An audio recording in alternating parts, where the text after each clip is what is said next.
Me too. Me too. In 2018, the Me Too movement arrived in South Korea. Then came the backlash. In 2022, women there took to the streets ahead of a presidential election some called an election of misogyny. Candidates pledged to change or abolish the Ministry for Gender Equality. The term femi became an accusation. Conservative Yoon Suk-yeol weaponized sexist backlash against feminism, winning the race by just over 263,000 votes. The new president has suggested feminism is to blame for falling birth rates.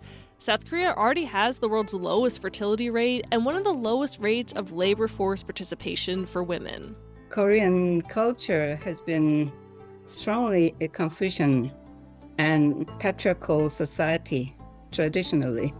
Haesoo Kim is a philosophy professor at Ewha Women's University in South Korea, one of the largest women's universities in the world.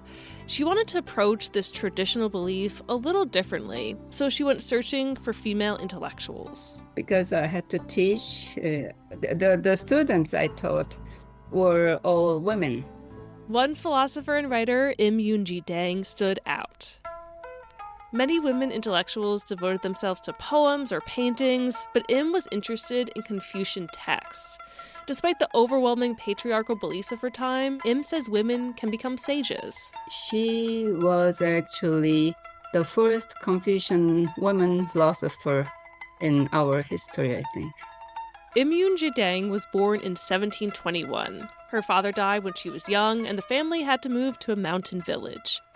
Her brother was a famous Confucian scholar and taught her. She wrote poems and biographies of historical figures. She married young and had a child, but her husband and child both died.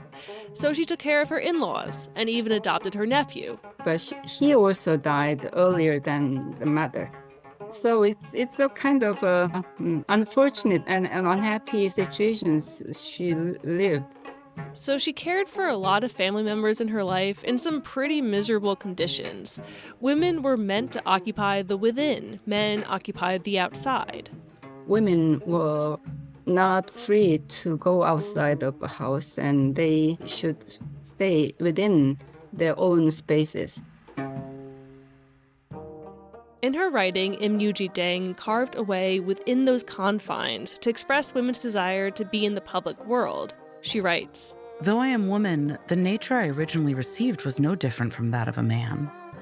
Though I am unable to study what Yan Yan studied, I'm completely earnest in sharing his aspiration to become a sage." Im Yunjidang represents women's efforts to express themselves, women's desire to be with the world, the public world. And that might seem kind of out there for the time, but she stayed within the bounds of Confucian society, where all people and things are endowed with the great ultimate. They can be a perfect man, perfect woman, perfect human being by devoting themselves to self-cultivation.